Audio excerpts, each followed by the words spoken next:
Welcome, everyone, to the Vendetta Sports Media Daily Show. Today is August 10th, 2023. I am Jack Saban, joined by Anthony Miranda. A beautiful day over here in Reno, Anthony. How are things going over there for you? They're pretty good in Sacramento. It's been really hot, kind of, but today actually it doesn't seem like it's too bad. Yeah, I was starting to get stupid hot down here in Reno. Not a big fan of it, but better than the cold. Yeah, But all right, so as I was talking about with Anthony before the show, if you're not a baseball fan, then right now probably isn't your favorite time of year for sports. But something did or has happened over the last couple days that I think's been somewhat interesting, and it's been the whole process of Dave Portnoy repurchasing Barstool Sports back from Penn. And I think out of everything, the most shocking thing that I found was that he apparently got them back for like free. He didn't really have to pay anything for it, and he basically paid for it with stipulations regarding the sports book. So I guess Barstool Sports Book won't be a thing anymore.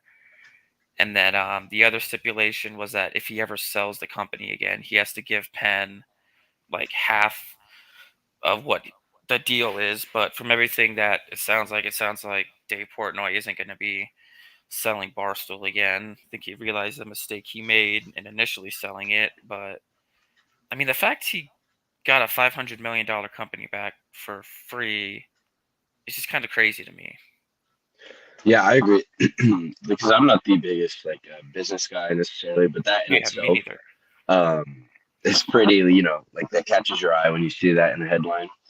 Um, but and then kind of like you were explaining, I did see, although because I'm not like super familiar necessarily with the situation, but I did see that yeah, in the contract it was like you said, 50% if he ever sells again, which he said he wasn't, and like he did like an emergency TikTok or whatever, like press conference or whatever that I saw. He was like he's never selling again. But the other thing was yeah that he can't do partner with any like sports books or anything in the future or something like that too. So um, I mean it's regardless. I mean I don't know like about the long terms of the deal and stuff if it works. Because yeah, you will have to pay 50% if he partners again or if he sells again. But I mean, yeah, like you kind of just said, buying a company back for free or like $1 I saw is insane. Yeah, no, I mean, regardless of what happens, I think he definitely got the better end of that deal. I mean, getting his entire company back. I mean, I forget what the whole reason was why he sold in the first place. I'd assume it's money. I mean, that's what kind of makes the world go round and get all these deals done. But yeah, I mean, he must have worked some sort of magic, with Penn to kind of get this company back. But I think the funniest thing about him getting his entire company back was it seemed like all the Barstool employees were starting to get like a little comfortable with Dave Portnoy not being there and just kind of getting a little too comfortable in general because his first day back into the office, I'm sure you maybe seen it, traded an article on it, but like nobody showed up. There was legit nobody in the office. It was like maybe five or six people in the office, and Dave Portnoy is just walking around like, what the hell is going on? Yeah, I saw a TikTok where he was pretty mad that yeah, there's not only was anyone in the office, but one of the dudes like Yeah, pulled up hella at like 10:30 or whatever, and he was and Dave just got on him and he's like you're late. He was just like oh my bad, and then yeah, I think he that was Tommy Smokes. He had the drink yeah in his okay hands, and he was late. yeah. And then he was like, 90% of the office is gone. And he was just like, that's crazy. Yeah, well, and then there was I think it was Smitty, I think's his name or something. Dave was pissed because he had only blogged like 8 posts in like the entire month of July or something. He had done like 6 or 7 blogs or something like that, and Uh-huh. also wasn't in the office that day and hadn't been apparently for a while. So yeah, I mean, it seems like people were starting to get a little comfortable with Dave Portnoy getting back, but it was funny because I before the Daily Show today, I saw a TikTok from Barstool where they were doing like, what time does everyone show up today? And this time everybody was showing up, Right. 8:30 before 9. So it seems like he's already kind of starting to get everyone whipped back into shape because yeah, I mean, I don't know what, the work environment was like when they were partnered with Penn, but it just kind of seems like everyone was a bit laxed and Hmm. a little too comfortable, which did not seem to make Dave Portnoy very happy. And it seems like it's something that he's going to change pretty soon. I mean, already there were people coming in herds much earlier than they usually did, just as early as today. Yeah. And then we were referencing the deal they made regarding Barstool not being able to partner with sports books. And to some people, just on the outside, that may seem like a weird stipulation to make, but my thought process is that since the Penn company just partnered with ESPN to form this new sports book, that's at least in my mind the only reason why I could see Penn not wanting Barstool to partner with any more sports books or even have their own sports book. Yeah. I think because yeah, it could be the competition side of like the competitiveness, but um, I mean, I don't know. How do you feel like in general? I guess about the ESPN partnering with Penn and like in the sports book. Truth be told, I don't really know how I feel yet. ESPN's kind of going downhill very drastically.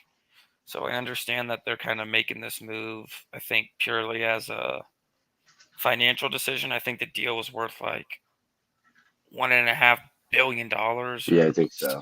something crazy like that. And there had been reports and articles coming out, in the last couple of weeks that ESPN was begging for somebody to partner with them. And I mean, that was part of why they, had that mass firing of employees, which they seem to do, every 3 or 4 years at this point. And so, yeah, I mean, I can understand that they did it from a financial side. I still don't fully know how it's gonna work, or kind kind of what it's gonna look like. I mean, I've grown up with ESPN, so I guess it'll be nice to see them kind of getting into the betting aspect. But the interesting thing that I saw was that they apparently aren't going to let like staff members or people who work for ESPN actually gamble, like Uh and huh. actually use the site, which I think is a bit of a weird stipulation. I mean, I guess I understand it just in terms of the optics and how it looks, but Yeah. yeah, I mean, ESPN has made a lot of smart decisions as of lately, but I think this one, I think this one is actually a pretty good decision by ESPN. I mean, it gives them a huge influx of cash that they desperately need and gets them partnered with a somewhat known company. Um. Well, like you said, yeah, I've been growing up with ESPN too. So I mean, I've always liked them. Just as something to watch or whatever's on TV. Especially when I was younger, and then now growing up, knowing like more about everything. But yeah, I saw people were like, I don't know. It just I feel like I get in the NFL too because like I have no problem with like the NFL players like betting, like sports betting at all. I have no problem. But I get the cause for concern of like they might be throwing games or like or Yeah. Well, it's I the think yeah, slippery slope aspect of thing, and then it just yeah creates like a little bit of a dishonesty or like people might because once they start losing money like the actual league then I understand why I'm fine with betting against any game or like because obviously it looks horrible when you're betting on your own team, right? But like if you're betting on like someone that's not even in your division in your conference, like then like I don't see what the big deal is. But I get if there's, and then the other aspect might be like the inside information because they might Yeah, know someone is injured and stuff. But I saw some people were worried at least about that being at ESPN because like some of the ESPN like have like the biggest sources and like yeah, closest ties, and then they're going to be like influencing the betting lines pretty heavily. Was one of the concerns I saw from people online. yeah. I mean, there's arguments to be made, I'm sure, on both sides for why it could work, but I think overall, I mean, it's not like it gonna end up being a super unpopular move. It's what I Hmm. think most of these, you know, bar or not barstool, sportsbook companies kind of do. Just it's like I know one of my roommates, their parents like make or like help make like slot machines and stuff. So like that they had to sign a contract saying they're like not allowed to like go into any sort of casino or you know play any sort of casino games just because they kind of have that insider knowledge. But yeah, I mean, I think you're right. I think it's just kind of the optics of it all. I mean, I've never had a problem with players betting. I think the only issue I would have, or the only stipulation you would have to make, is like not betting on your own games. Hmm. Just because I think no matter what you're betting on your own games, it never looks good. Like if you're betting on even if you're picking your team to win or Yeah. whatnot, it can really only end up looking bad for you.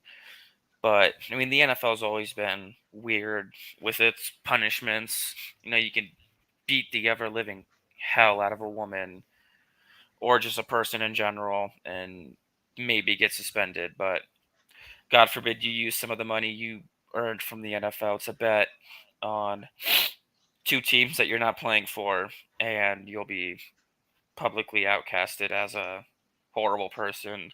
NFL's always been weird regarding that. Yeah. I've What always mentioned that. Calvin Ridley just finished up his what year-long Yeah, suspension, and Alvin Kamara Alvin almost Kamara killed a just man, almost got killed 3 games. someone, and gets 3 games for almost killing someone. So, I mean, the NFL in that regard has just never made any sense. Or like smoking weed in their mind is apparently worse than beating your kids or beating women. Hmm. The NFL's always just been so inconsistent and weird with that, and I really have never understood why. I just don't understand how they can like pass out those punishments and then be like, yeah, that makes sense. We're gonna stick with this. Uh-huh. It's I just been weird.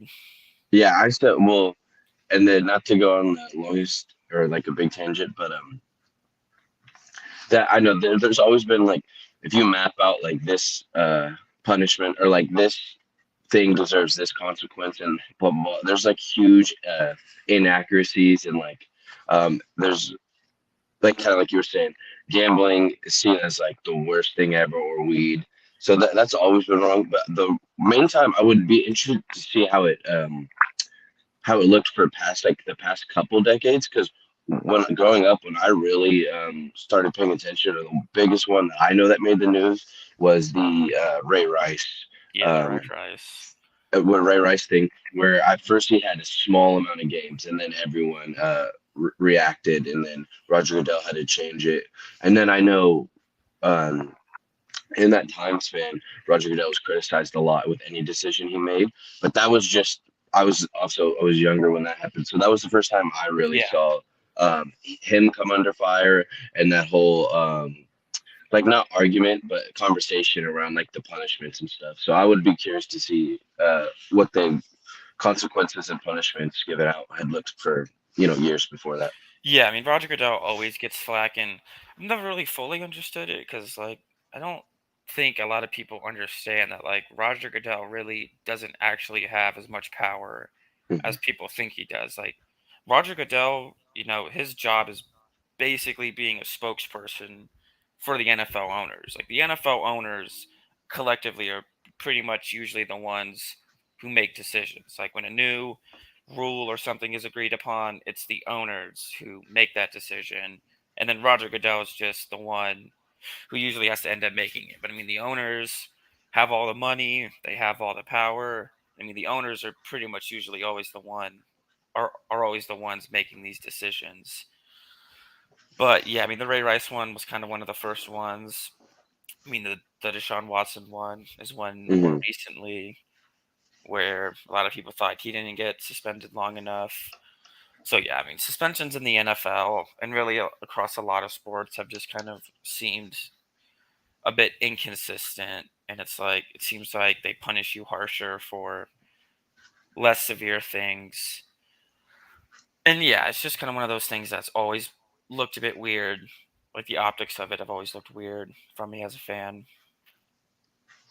And then this is kind of going back because I had the one last thing because I did see this too.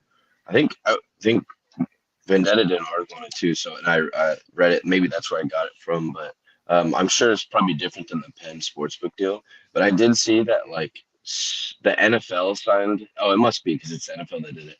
Um, at the NFL, now that I'm thinking about it, signed a contract or whatever with some certain slot machine. Oh yeah, yeah, yeah, yeah, And yeah. so like now they'll have like team logos and stuff in like the casinos and like on those type of slots. Yeah, yeah, yeah. I know what you're talking about. Yeah, it's like the NFL themed ones. Uh-huh. But like they're all decorated in the NFL logo. Yeah, it's just Okay. it's so weird. It's like our players can't gamble, but and then also every I mean, what is every single NFL commercial nowadays? Exactly. DraftKings, Fantasy Pros or whatever all these, daily fantasy apps are. They're always talking about, players aren't allowed to gamble, gambling's bad, gambling's all this and that. And yet the NFL realizes that it makes a lot of its money In off that that area. very gambling. Uh-huh. And they're even out here putting team logos on slot machines, That's but what. then at the same time are, punishing their players up to a year for betting on games they're not playing in. So I thought, yeah, I just thought that was funny that they were going to be in like the casinos now. And then also like I don't know. I feel like it's a good move because I can definitely see. I think like if I saw my team's logo, I'd probably play that game. Or at least throw a Yeah. couple dollars in it and Yeah, be you'd at like, least try it out. Like, well, we'll see. We'll see what happens. yeah, But yeah, so that's mostly everything regarding the ESPN Penn merger, I guess if you want to call it. Again, I think it's actually a good move for ESPN. I don't know how long it'll pay dividends for them. They got that huge influx of cash that they seemingly needed, but my money is on them having to do another mass firing in another 3 or 4 years or so. At least that's what kind of seems to be how it's going. But there is another thing that's been just in kind of the news world, not so much the sports news world recently, but we had some people do articles on it. But I don't know if you're familiar with Lil Tay. The she was she hasn't been she wasn't famous or relevant for the last few years, but yeah, she was like some 6 or 7 year old kid who like became famous for like constantly flexing money and yeah, flexing how rich she was. It was just kind of like that younger, obnoxious, you know, teen thing, but she was even younger than that, and she became really popular about for it. Kind of gained a following for being kind of disliked, and so yesterday it was reported that she had passed away. Actually, had suddenly and tragically passed away. Her mother, I believe it was, or just her family, released some long statement on Lil Tay's Instagram account, you know, explaining, kind of the situation, and it was made even more devastating by the fact that her older brother or her older brother had passed away not too long before that. And so this family had seemingly lost both their kids in the span of a few years. And it was a really kind of weird situation. Thoughts and prayers were going out to them. And then just today, I wake up and I'm seeing articles and stuff online saying that this thing might be a hoax. I haven't fully read up on it yet, but apparently neither her father or ex-manager are saying that they confirmed the death and that really she might not even be dead and that the manager can't confirm whether or not Lil Tay's dead or alive. It's been a really weird situation, and it just seems like nobody really knows. Like, apparently, the police aren't investigating it and, like, aren't really taking this seriously. But also, the dad apparently has some really shady stuff going on where he set up, like, GoFundMe's. And then he was accused, like the dad was accused of physically and mentally abusing Lil Tay from the older brother. And then a couple weeks later, the older brother is mysteriously dead. And then now this whole Lil Tay thing's going on. It's just been weird. I don't know if you've heard Yeah. anything about it or what your thoughts are on it. I mean, it's definitely like a interesting situation. So I'll say at first I saw, yeah, yesterday I woke up to um friends texting in group chat saying that she had died. Um and then like even towards maybe not afternoonish, towards little after that, then some of people are responding like, oh wait, I don't think she is. So even like in general there was a lot of confusion like of back and forth if it was true or not. And then I saw some of the stuff today more saying that it was a hoax, and then um, I don't know, but that whole scenario is pretty weird a little bit because of the mass confusion, and I didn't know that, especially like you're saying, if the people aren't releasing statements um, and the cops aren't investigating it, that would make I don't know. I find that to be a bit odd as well. Yeah, and then like there's a tweet where the Lil Tay's manager explains they're unable to confirm whether or not she's alive or dead, which Mhm. seems a bit weird. It's like you can call her up, I'm sure, or be like, text her and be like, "Oh, yep, she responded. She's not dead." But yeah, and then some guy put out some tweet, some verified account put out a tweet saying like the police are claiming they have no record of Lil Tay or her brother's death. Additionally, someone put a prompt through Chat GPT that produced an almost identical paragraph to the death announcement posted on her Insta. This whole thing is shady AF. Um, Personally, I mean, I think the police not having a record is a bit shady. Uh-huh. I don't think the paragraph being identical to a Chat GPT thing is really too shady. I mean, we live in a time now where people use AI for everything.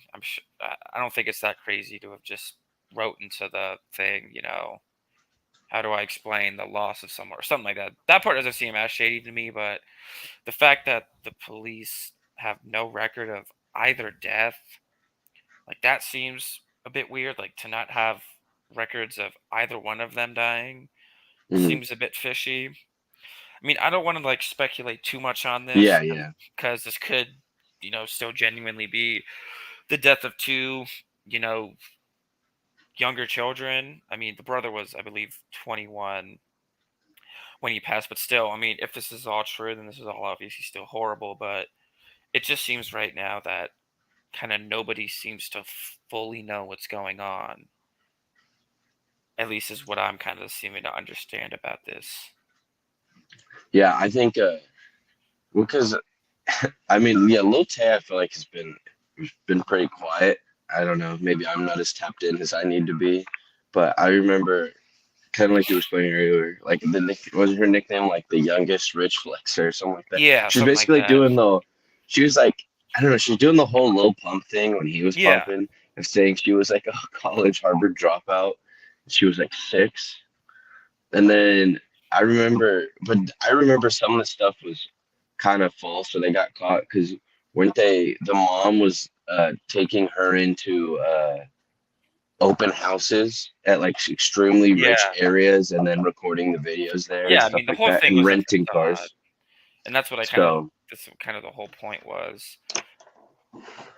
But yeah, the and then mhm, Well, I was gonna say the thing with like those kind of dynamics usually where the kids, like where parents have their kids kind of, be these stars and whatnot, is you see a lot of just bad parent relationships with that, where parents are just kind of trying to live vicariously.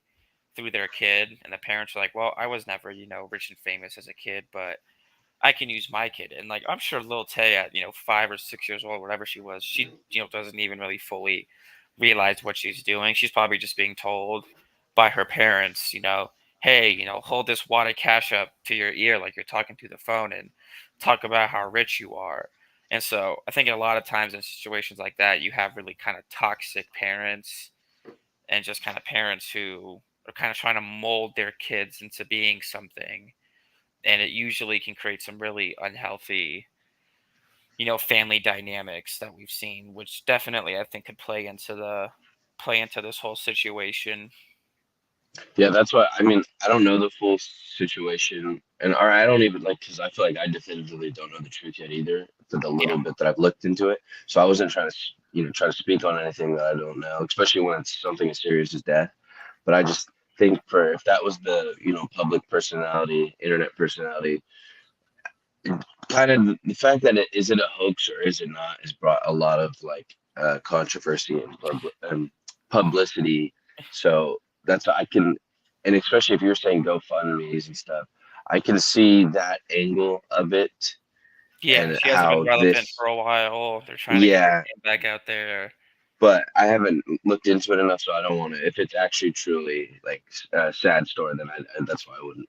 Yeah, no, I don't I want to say think, anything about it. and I think, like we said, neither one of us, I mean, really nobody, I think right now seems to know what's happening, and that's just kind of we're just kind of going based on what we're hearing. I mean, as of yesterday, I thought she had passed away, and then this morning, it's all of a sudden she might not be.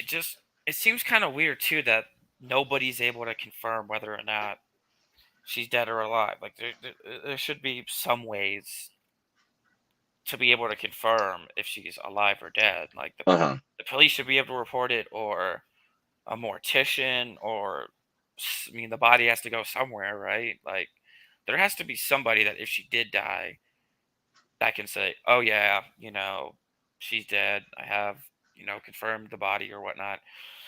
Or if she's not dead, then like yeah, the police can be like, "No, we've never gotten a report, or no hospital or mortician area around here has gotten anything." It just kind of seems a bit weird that in today's society, there's still kind of like that. There's still the unknowns. It seems like we should be able to kind of know by now Hmm. whether or not she's alive. But moving on from the potentially sadder news, and I guess this next segment will be sad news if you're a Pac-12 football fan, Yeah. because our next topic is basically the death of the Pac-12. And I mean, I'll be honest, who were the first two teams to initially leave? It was what, USC and UCLA, UCLA. right? And so that happened what, earlier this year, and people kind of thought that that could have been the start of the slippery slope that ends the Hmm. Pac-12. I mean, I definitely could have foreseen that being a possibility, but I honestly thought, the Pac-12 re would just kind of rebound, bring in, a couple other teams, maybe bring in, some of the top Mountain West teams or whatnot. Or I Yeah.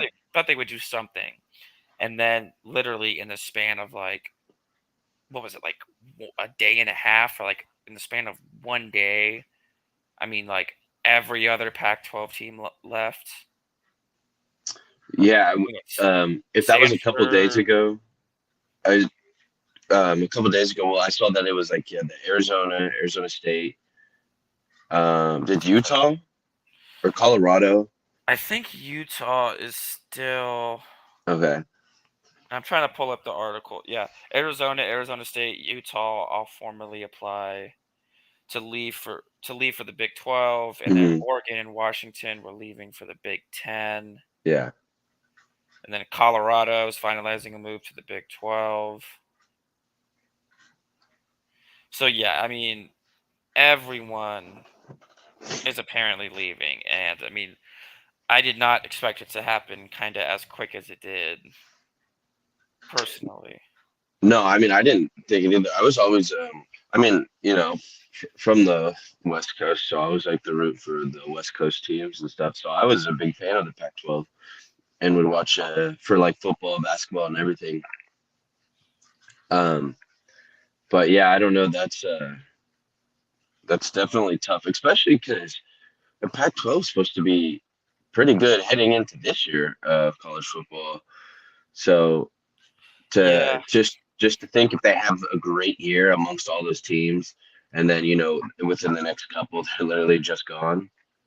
Um, I think yeah, it really sucks for the conference, especially for the other teams um, left that are left in the conference now, kind of with yeah. I don't even know no who's real still left. I think it's direction. Utah. Oh no, Utah's leaving, so I don't even know who's still left anymore.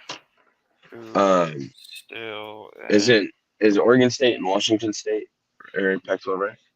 I think I so. know those are the two that are left because those two teams might be a package deal going Down to into a only different four conference. schools.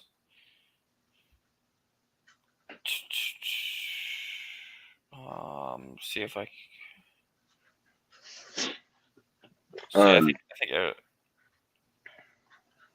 But yeah, I mean, no, kind of like you were saying, but the kind of like you were saying the Pac-12 was supposed to be good this year. It's kind of weird for me because when I was growing up, the Pac-12 was, actually like really good, and I grew up in San Diego, so I would watch, a lot of a decent amount of Pac-12 football just because get all the UCLA, USC games. But when I was growing up, the Pac-12 was one of the better conferences. I mean, Stanford was always really good.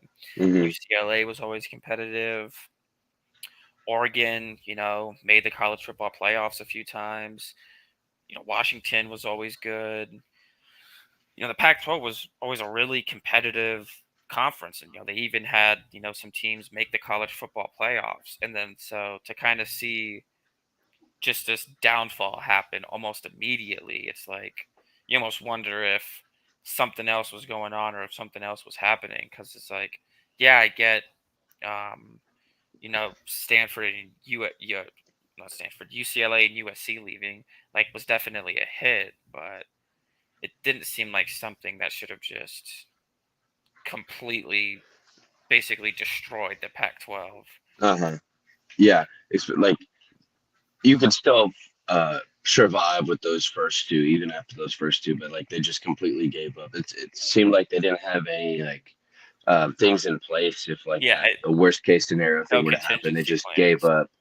Um, I think, especially too with the the past couple of years, because like I said, I was rooting for the Pac-12. It seems like there's always been a team that's in that fifth, sixth, seventh seed, eighth Yeah, seed. Like didn't make the top four, but they're always right there. And from what I've noticed, I don't know whether it's Oregon or a Utah or a USC. Um, they've always been right there. Um, but they lose one game inside, into a rival or something. Like an Oregon State will beat an Oregon, or Utah will lose to like maybe we'll say like inferior, maybe not last year because the team was really good, but a couple years ago to like a UCLA team.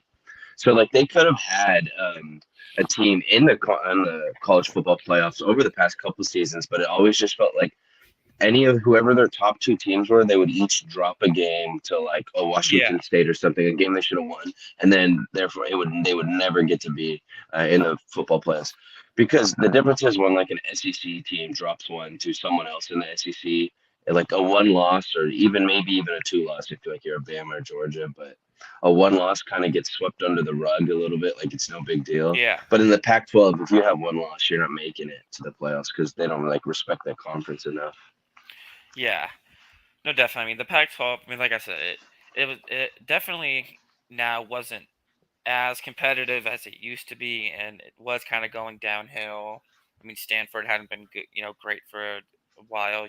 UCLA was kind of hit or miss. USC had some up or, up and down seasons. It's just kind of the consistency from the Pac-12 kind of Hmm. started to fade away. But I did find the four remaining teams, and it's Stanford, Cal, Oregon Okay. State, and Washington State are the four remaining teams in the Pac-12 conference. So, I guess the next question is kind of what their next steps are for these teams. mean, obviously they're gonna have to leave, right? Pac-12 is just gonna disband. Yeah, I mean, I saw like we're grabbing the Mountain West teams, like the top ones, like San Diego State, Boise, Nevada, Fresno. But then I saw San Diego State. This was like a couple of weeks ago, or maybe a week ago, that San Diego State asked to leave or whatever, but then like rescinded it or like declined, and then stayed with the Mountain West. Well, yeah, because I think like SDSU and then like also like Boise and even like Fresno, they were all thinking about and had been rumored to be wanting to potentially go to the Pac-12 and Hmm. kind of move up a little bit, and so maybe that played a part. Maybe SDSU kind of saw the writing on the wall and didn't want to go. But yeah, for like the Pac-12 at this point, I'm not even sure there's enough teams they can take from. Like you take a bunch of Mountain West teams, and then what? You basically just become the Mountain West again. Well, Like This was one idea I saw. I can't remember where I saw this at, but it was maybe they still take some Mountain West teams. I can't remember if that was specifically, but you take some of the Mountain West teams, and then you basically like how the Big East is for like just kind of combine basketball. it. You take those Mountain West teams, you take Gonzaga and St. Mary's from the West Coast Conference, and try to build like a superstar basketball conference basically, or yeah, so like you're trying to be like the Big East now. How they have like what is it, Xavier, Seton Hall, Villanova. Villanova. Yeah, it's like a solid basketball league, but then do that out west and try to get it back that way and become popular that way. But Yeah, no, that's definitely. I mean, focusing solely on basketball, I honestly hadn't even thought of that. That definitely could be a good idea. I just don't know if these programs are going to want to do that and mhm, just kind of give up on football because football is definitely kind of the main money maker for for sure. all these programs. I'm sure they would do that as a last resort, but at this point, I just kind of think the Pac-12 is just going to disband, and these last four teams will probably like Stanford and Cal. I mean, I don't see why they wouldn't move at this point. Maybe they move Big Ten or something like that. I don't even know. For me personally, it's just going to be weird not seeing these Pac-12 teams play each other anymore. Like Yeah. not seeing Washington play Cal or not seeing Stanford play UCLA. Just kind of those matchups. Not seeing those anymore is definitely going to be a little bit weird. And then especially, is it the Big 12 now? Like which one has like 16 teams in it now? I can't remember if it's I think the the Big Big 10 or 12 12. and the Big I think 10, I it's think both just kind of got a bit bigger. Let me uh-huh. I think the Big 12 took in more teams. I think I think Pull up. that's the one at 16. Let me pull up. Yeah, Arizona, Arizona State, and Utah all formally applied to leave for the Big 12. So they're probably I and think then Colorado is also joining the Big 12. So I think Big 12 is the one who's going to become like the Big 16. I don't know. It was I just because I had just watched a YouTube video too. I can't remember on who it was specifically, but it was I don't know. It was a football team or it was about college football, focusing on like the conferences and stuff like that. And but it talked a lot about the realignment. Like it started with I think it's or shoot, yeah, I can't remember. It ended with like kind of Mountain West and stuff. I know they talked about BYU a lot, how when BYU was really good, but it was interesting just seeing like the TCU was in the Mountain West at one point, and like just the whole mismatch and how teams moved in and out, and like the reasons for that back then, and because I would say for the most part, since started watching college football when I was younger, the conferences have been the same pretty much. Yeah, there hasn't been So too much change. this is like the first like big shakeup, and so and then obviously I have to get used to it and watch this stuff. But that's the other thing. It's like this is kind of like the first one, at least for me. Yeah. But when I was watching that video, like yeah, seeing the amount of changes and stuff that happened, prior to this right here was I thought it was interesting. Yeah, no, I mean, one of the main things I've been wondering now is what happens with the college football playoff. 'Cause, I mean, before it was whoever finishes the top in each of the Power Five conferences. Hmm. Well, now it's going to be what, Power Four, most likely. So then, like, how does that whole playoff thing work now? Do they just give an extra bid to like a best of the rest team, or does another they give another bid to another conference team? Like, kind of intrigued to see how the whole playoff's going to work now that there's basically one whole less conference. Another thing that I found funny about this whole thing is that not a single team, I think, joined the SEC.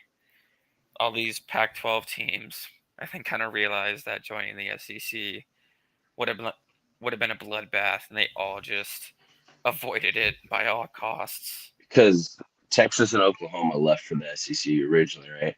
Yeah, Yeah, that that's yeah, that would have been a tough one to deal with for like one of the Pac-12 teams.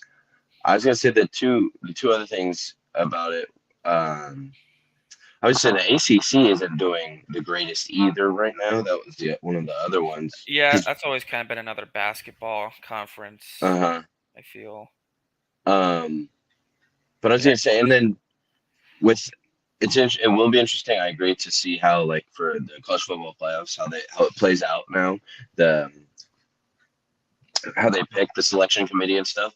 But then also, pretty soon, was it confirmed that the college football playoffs will be expanded, or at least they'll have another talk about expansion? well, no, they already confirmed that big Right. expansion.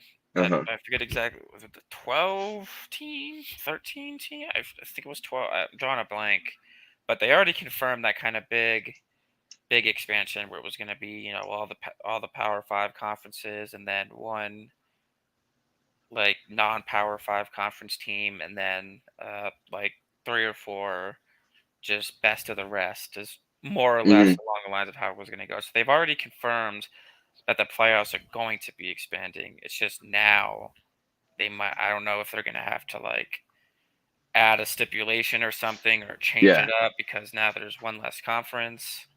Well, that's what I was gonna say when you said maybe they'll pick the another non-power five. Well, I say now that it's power four, I wonder if they'll just pick two conferences now that aren't the power four, and then do the best of the rest, like you said. Yeah, But it's I gonna don't know be it's gonna be a weird few months. I mean, college it'll be different watching college football this year, for but sure. I mean, like you said, stuff like this is kind of always happening. At least for us, this has kind of been the first, I would say, like major shakeup regarding conferences. But I think in a few years, we're honestly all forget about it, and we'll all be watching college football like we Hmm. normally do. Yeah, I think. Oh, I'm also just kind of excited for some college football too. Even though Yep. besides all this stuff, I just actually want to watch some football. Yeah, I'm excited to college football, NFL. Of course, the NFL. It's all Yeah. around the corner. But unless you had anything else to add or say, Anthony, I think that's pretty much good for today. Yeah, I think that's good. Again, we're in a kind of sports Armageddon right now. Only baseball going on. Trying to find newsworthy stuff to talk about. Barstool Sports getting bought back. ESPN striking a deal with Penn, hopefully keeping them relevant. Um, what in the hell's going on with Lil Tay? The world may never know. And then the Pac-12 seemingly ending and ceasing to exist. But that's been the Vendetta Sports Media Daily Show. I'm Jack, joined by Anthony, and make sure you guys follow us on Twitter, Facebook, check out the site, and read some articles.